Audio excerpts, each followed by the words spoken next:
नेपालीहरूको भविष्य बन्दैन, भोलि तपाईँ हाम्रा आउने पुस्ताहरूको भविष्य यो किसिमको रणनीति, यो किसिमको प्रशासन नीति, यो किसिमको कानुन, यो किसिमको व्यवस्था र यो किसिमको नीतिले बन्दैन भनेर हामीले किन भनेको पहिलो चाहिँ तपाईँहरू जस्ता युवा साथीहरूले, राष्ट्रवादीहरूले यो कुरा बुझ्नुपर्ने आवश्यकता छ। सबभन्दा पहिलो कुरा, अहिले देशमा संसदीय व्यवस्था छ। संसदीय व्यवस्था यानि कि जनताबाट चुनाव नभएर संसदका सांसदहरूले आफ्नो देशको प्रधानमन्त्री चुन्ने व्यवस्था छ। नेपालको संविधानको धारा 74, 75 र 76 मा यो व्यवस्था स्पष्ट रहेको छ।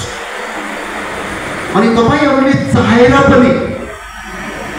चाहेर पनि तपाईहरुले आफूले मन पराएको मान्छे, यो देशको भविष्य बनाउने मान्छे तपाईले प्रधानमन्त्री बनाउन सक्नुहुन्न। किनकि 5 पटक प्रधानमन्त्री भइसकेका मान्छेहरू, 3 पटक प्रधानमन्त्री भइसकेका मान्छेहरू, पटक पटक फेल भएका फेलियरहरू, हाम्रो बाजीहरू अहिले वृद्ध अवस्थामा गएर अहिले पनि वृद्ध भत्ता खाने उमेरका बाजीहरू यो देश लुटिरहेका छन्। त्यही भएर हामीले भन्यौं यो संसदबाट प्रत्यक्ष प्रधानमन्त्री गर्ने व्यवस्था हामीलाई हुँदैन, जनताबाट प्रत्यक्ष निर्वाचित कार्यकारी प्रधानमन्त्री चाहिन्छ। त्यसका लागि यो सङ्घर्ष हो।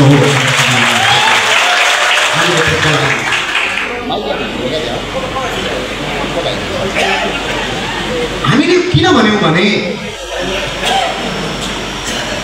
म अहिले तपाईलाई एउटा कुरा भन्न चाहन्छु। हामीले यो कुरा किन भनिराखेका छौँ पहिला सोधेमाले तपाईका छोराछोरी गएका छन्, तपाईका साथीहरू गएका छन्, तपाईका दिदीबहिनीहरू गएका छन् भनेर यदि मैले हात उठाउन लगाएँ भने पनि सबैभन्दा धेरै दाजुभाइहरूले भन्नुहुन्छ कि हामी यो देशमा आज भविष्य बनिरहेका छौँ। हाम्रो देश के अमेरिका भन्दा, के जापान भन्दा, के अस्ट्रेलिया भन्दा प्राकृतिक स्रोतमा हामी कमी हो। हामी कहाँ माटो हुन्छ कि हुँदैन, जङ्गल छ कि छैन, पानी छ कि छैन, अनि हिमाल छ कि छैन, पहाड छ कि छैन, तराई छ कि छैन, अनि हामीसँग भएका स्रोत र साधनहरू छ। तर आज हामी गरिब किन छौँ? किन गरिब छौँ भने यो हाम्रो सरकारले, हाम्रा प्रधानमन्त्रीले, हाम्रा मन्त्रीहरूले, हाम्रो सरकारले यो देशको जनताको सुहाउँदो किसिमको व्यवस्था ल्याएन। भएका उद्योग कलकारखाना बन्द गरे, भारतबाट हरियो तरकारी र विभिन्न तरकारी पदार्थहरू ल्याउने, यही देशका तपाईँको कृषि उत्पादनलाई बजारीकरण नगर्ने, भएका पार्टीका कार्यकर्ताहरू खडा गर्ने, गाउँ गाउँमा चन्दा आदर गर्ने, अपराध गर्ने, अपराधीलाई संरक्षण गर्ने प्रधानमन्त्री र देशको शासक भएपछि यो देश कङ्गाल भएको, यसको अन्त्य गर्नका लागिको हाम्रो आन्दोलनको तयारीमा यो कुरा म आज एउटा तपाईँलाई यहाँ प्रश्न भन्न चाहन्छु। यो अघिल्लो वर्षको डाटा 2,59,86 करोड रुपियाँको कृषि सामग्रीहरू हामीले आयात गर्यौँ। 2,51,46 करोडको कृषि सामग्रीहरू हामीले आयात गर्यौँ। टमाटर, आलु, गोलभेडा, हरियो तरकारी। तर आज हाम्रा खेतबारीमा फलाएको आलुहरू, टमाटरहरू, लिचीहरू यिनीहरूले बजार पाउँदैन।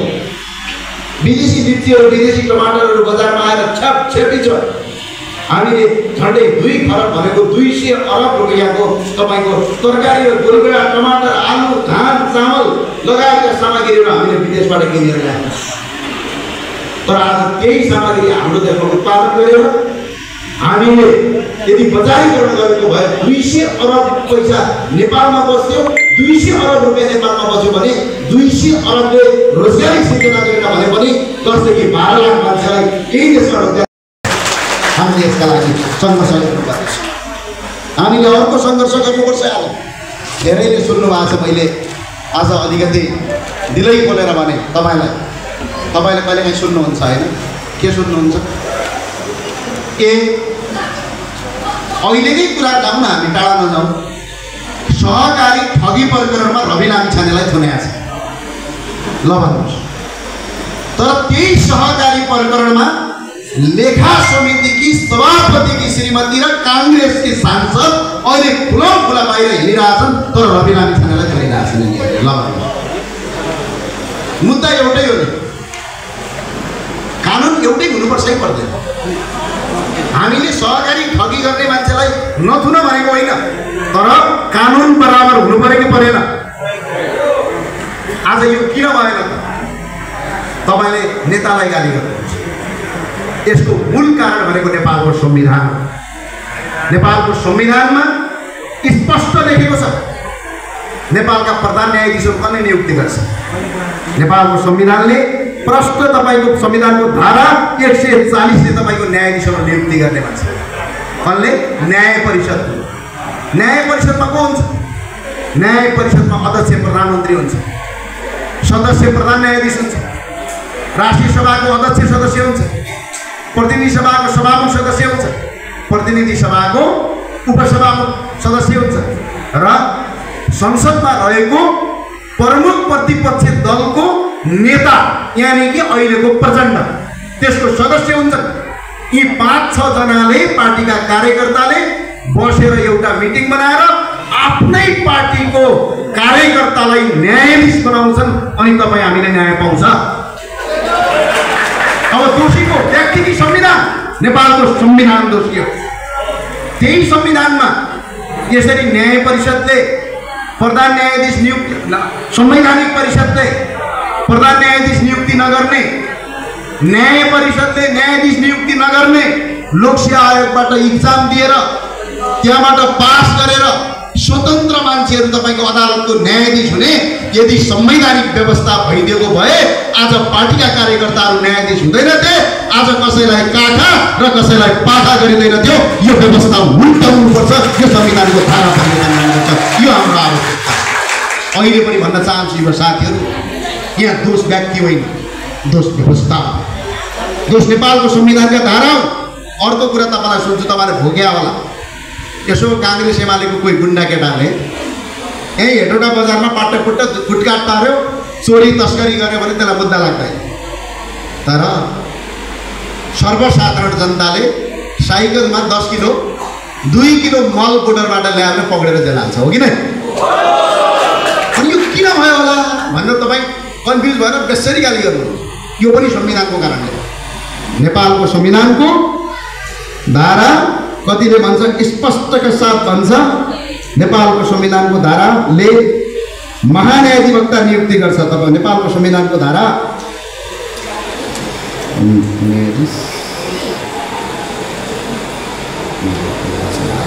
नेपालको संविधानले हामीलाई महान्यायाधिवक्ता नियुक्ति गर्ने एउटा कानुन बनेको छ। नेपाल महान्यायाधिवक्ता भनेको कसले नियुक्ति गर्छ भने प्रधानमन्त्रीको सिफारिसमा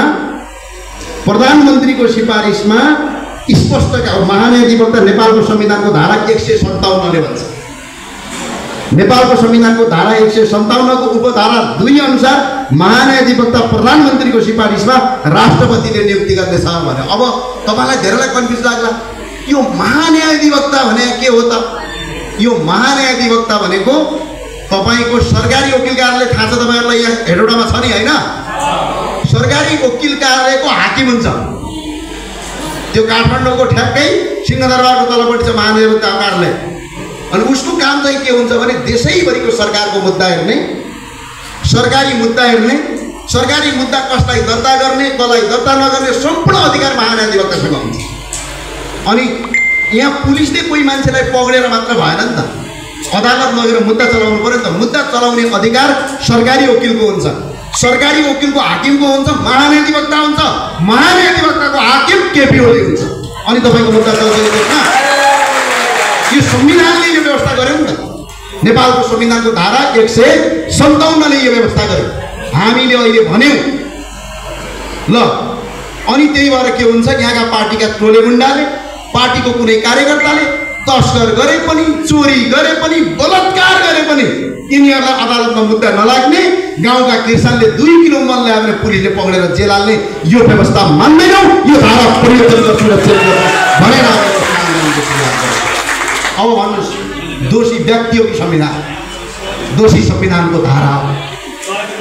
यदि संविधानको त्यो धाराले गरेको भए आज यी बलात्कारीहरू, यी तस्करहरू, यी अपराधीहरूलाई जेलको सजायमा हुन्थे। जनता ठुलोमा आज अनुशासन र न्यायको सिद्धान्तका साथ आज जनताले न्याय हो। यो हामीले परिवर्तन गर्न पर्यो। अर्को तपाईँलाई लाग्दो यिनीहरू त चिच्याउँछन्, कराउँछन्, तर भ्रष्टाचारले त कारबाही हुँदैन यो देशमा। किन हुँदैन भनेपछि सुन्नुहोस्, भ्रष्टाचारीलाई कारबाही गर्नका लागि नेपाल सरकारले के बनाएको छ एकछिन गौर गरेर सुन्नुहोस्। भ्रष्टाचारीलाई कारबाही गर्नका लागि नेपालको संवैधानिक व्यवस्थामा अख्तियार अनुसन्धान आयोग छ। अब तपाईँ आफै भन्नुहोस्, अख्तियारमा एउटा आयुक्त, अरू एउटा प्रमुख आयुक्त र अरू आयुक्त हुन्छ। अब नेपालको संविधानले के भन्छ, यहाँ नेपालको संविधानको ठ्याक्क अख्तियारको आयुक्त नियुक्ति गर्ने नेपालको संविधानको धारा 238 ले भन्छ अनुसार संवैधानिक परिषदको सिफारिसमा राष्ट्रपतिले सिफारिस गर्छ कसलाई, अख्तियारको आयुक्त, प्रमुख आयुक्त र आयुक्त। अब सम्झनुहोस्, संवैधानिक परिषदमा को हुन्छ प्रमुख? प्रधानमन्त्री, सदस्यको प्रधान न्यायाधीश, सदस्यको सभामुख, सदस्यको उपसभामुख, सदस्यको राष्ट्रिय सभाको अध्यक्ष, सदस्यको प्रमुख प्रतिपक्ष दलको प्रमुख नेता अहिलेको प्रचण्ड, सदस्य हुने 5-6 जना। अनि तिनीहरूले जो मान्छेलाई नियुक्ति गर्यो त्यो मान्छेलाई राष्ट्रपतिले सिफारिस गरेर टीका लगाइदिने। अनि अख्तियारको आयुक्त पार्टीको कार्यकर्तालाई के भन्छन् यिनीहरूले, ओइ तँलाई अख्तियारको आयुक्त बनाउँछु, मैले भ्रष्टाचार गरेको छु, मेरा विरुद्धमा नबोलेस् है भन्छन्। अनि आफ्नै कार्यकर्तालाई लगेर अख्तियारमा राउँछन्। अनि वाइपट्टि घोटाला गर्छन्, यानसेल घोटाला गर्छन्, गिरिबन्धु घोटाला गर्छन्, देशमा अहिले पोखरा विमानस्थल घोटाला गर्छन्, देशभरि ठुला ठुला भ्रष्टाचारका काण्ड गर्छन्। एउटा पनि अख्तियारले मुद्दा छानबिन गर्दैन। अनि तपाईँ हामी जनतालाई के भन्छन् यिनीहरूले, यदि मैले भ्रष्टाचार गरेको भए अख्तियार जा भन्छन्, हामी पनि अख्तियारले गरेको छैन भन्छौँ। त्यही भएर यदि अख्तियारको आयुक्तहरू लोकसेवा आयोग पास गरेर हुने, यी बुढा, यी र्याल चुहाउने, यो देश बर्बाद पार्ने यी लुटेराले नियुक्ति नगर्ने व्यवस्था गर्नु पर्यो। संविधानको यो धारा च्याप्न पर्यो, अर्को व्यवस्था गर्नु पर्यो। यो हो व्यवस्थामा अप्ठ्यारो। सुन्नु साथीहरूले, धेरै साथीहरू भन्छन् व्यक्ति खराब हो, यो व्यवस्था खराब हो, यो संविधानका केही धारा खराब हुन्। ल अहिले केपी ओली प्रधानमन्त्री आफै हुनुभयो, नेपालको संविधानको धारा 74, 75 र 76 ले व्यवस्था गर्यो। के व्यवस्था गर्यो? संसदमा रहेको दलमा संसदीय दलको नेताले बहुमत पुर्यायो भने ऊ स्वतः प्रधानमन्त्री हुने व्यवस्था गर्यो। अनि त्यो व्यवस्थाका कारणले गर्दा आज त्यही संविधानको धाराले यदि जनतामा जाने, प्रत्यक्ष निर्वाचित कार्यकारी प्रधानमन्त्री बन्ने, संसदहरू सदस्य मात्रै हुने, प्रदेश संरचना खारेज गर्ने व्यवस्था यदि संविधानले गरेको भइदिया भए आज लक्का जवान युवाहरू देशको प्रधानमन्त्री बन्थे। यी बुढेसकालका बुढाहरूलाई हामी वृद्ध भत्ता खाएर घरमा बसाएर राख्थ्यौँ। अनि त्यसका यो संविधानले व्यवस्था गरेको। हामीले पहिला त संविधानका धाराहरू परिवर्तन गर्न पर्यो। अब यो परिवर्तन गर्नलाई दुईटा कुरा छन्, एउटा सडक आन्दोलन, एउटा 2/3 पुर्याउनु पर्ने। 2/3 भनेको 185 जना सांसद, ल करिब करिब। यो देशमा निर्वाचन क्षेत्र कति छन् ल भन्नुहोस्, हात उठाएर कसैलाई थाहा छ? खै उठाउनु त, कसैलाई थाहा छ कि छैन? त्यतिकै हा हो त होइन नि। 165 वटा निर्वाचन क्षेत्र, सांसद चुनाव जितेर कतिजना आउँछ? 165 जना। अब संविधान परिवर्तन गर्नलाई 185 जना जान्छ, 20 जना कहाँबाट ल्याउनु? अब समानुपातिक पर्ने साथीहरू, नेताले जे भन्यो त्यही मान्यो, त्यो भने मानेन भने त यही संविधानले के व्यवस्था गरेको छ?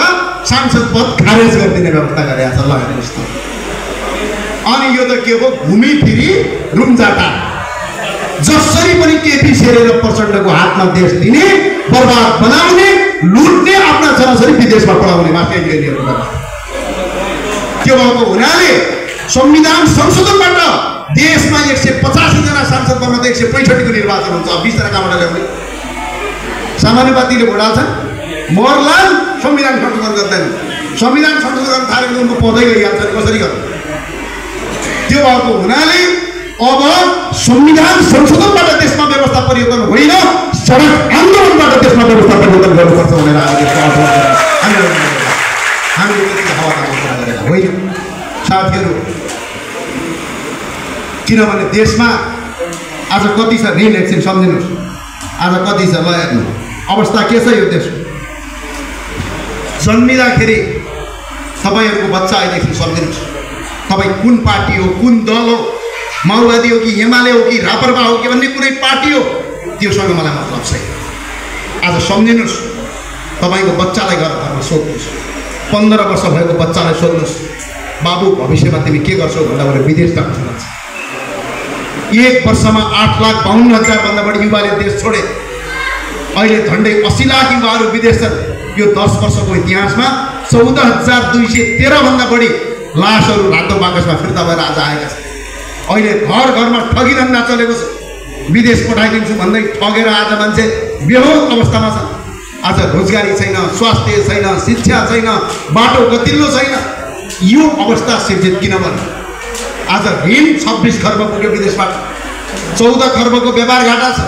170वटा देशमा हामीले व्यापार गर्छौँ, 132वटा देशमा हाम्रो व्यापार घाटा छ। विदेशबाट पठाएको रेमिटान्स 14 खरब रुपियाँ छ।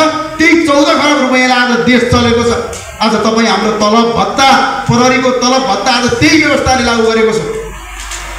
अनि सधैँ तपाईँले बच्चा बच्ची जन्माउने अनि हुर्काउने, 18-19 वर्षको भयो विदेश पठाउने, अनि 18-20 वर्षको विदेश पठायो, जवानी सकिन्छ, फेरि यहाँ आयो, अर्काका देशमा काम गरेर बाँच्नका लागि कि हामी यो देशमा दासहरूको जन्म भयो हो? हाम्रो देश संसारको कुनै शक्तिशाली देशभित्र पर्थ्यो कुनै जमानामा।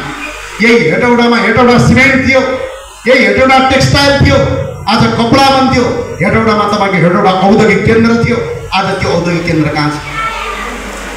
आज उद्योग खै, कल कारखाना खै, सिर्फ टिकटक छ, फेसबुक छ, त्यति हो। छ आज उद्योग कल कारखाना? हामीले यो देशमा खै कृषि खै। अबको आन्दोलन भनेको अर्थव्यवस्था र अर्थ राजनीतिक परिवर्तन गर्ने हो। अहिले केही पनि गर्नु पर्दैन। भन्सारमा बसेर हरियो तरकारी, गोलबेडा, टमाटर लगायतका जति सामानहरू आउँछन् त्यसमा कर लगाउने, विदेशी तरकारी ल्याउन नदिने, नेपालमा उत्पादन गरेको तरकारी मात्र बजारमा लिने सरकारले नीति गरोस् त भोलिपल्टका दिनमा यहाँ रोजगारी सिर्जना हुन्छ। बाँझो भएको जमिन भोलिबाट खेती हो के भन्छ? विदेश जानुपर्ने मान्छे यही देशमा बस्छ। तर यो गर्न सक्ने यो सरकारको हैसियत छ के भन्छ? सरकार त अहिले नेपालको हो र यो त भारतको सरकार हो। अस्ति परराष्ट्र मन्त्रीले के भन्नुभयो?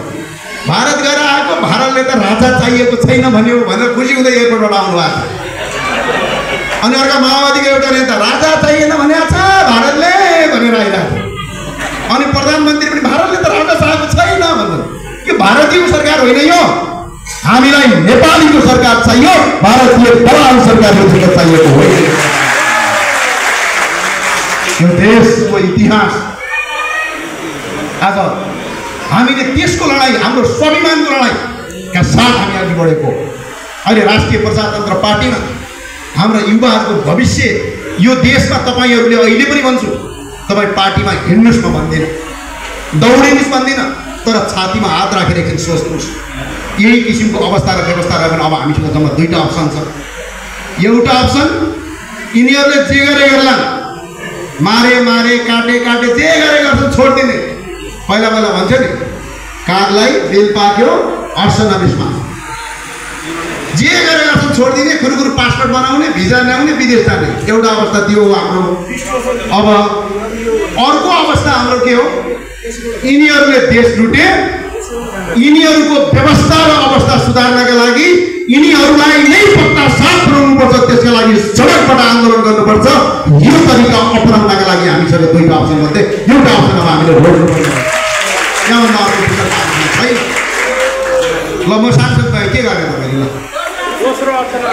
ल हामीले अहिले बोल्छौँ, बोलेको कुरा लाग्नुहुन्छ।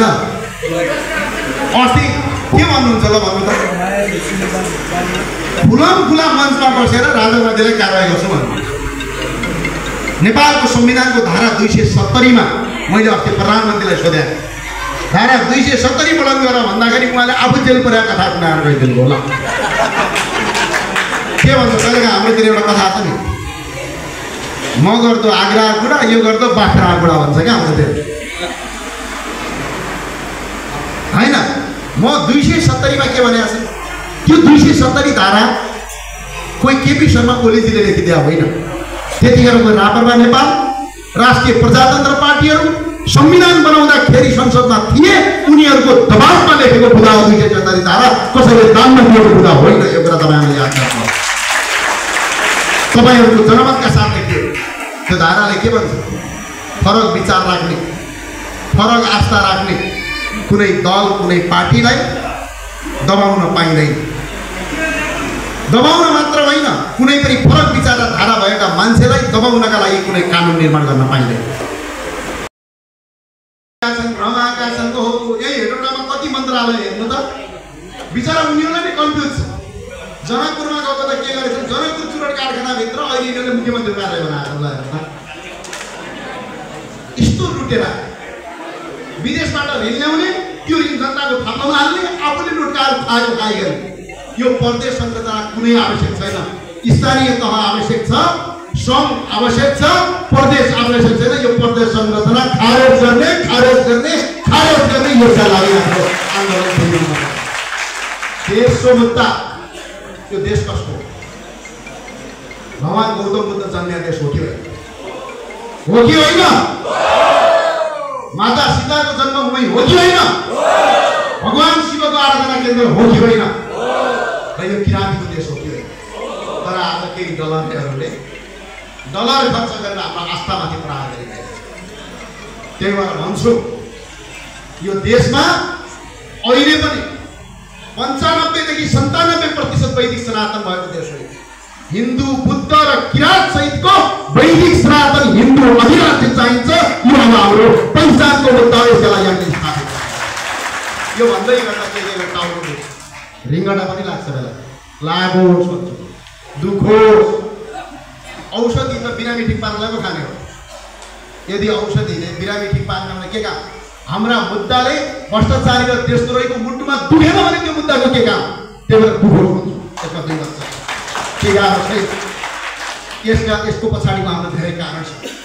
तपाईँहरू कतिजना मक्का मदिनामा जानुभयो? जानुभएको छ? कोही मुसलमान दाजुभाइ हुनुहुन्छ? मक्का मदिनामा कति छ? साउदी अरबको टोटल जिडिपीको कति पैसा आउँछ? अस्ति कुम्भ मेलामा कोही जानुभयो? खै कोही जानु भएको छैन? हात उठाउनु त। मान्छे कति थिए? 56 करोड बराबर मान्छे गए। विश्वभरि हिन्दू कति छन्?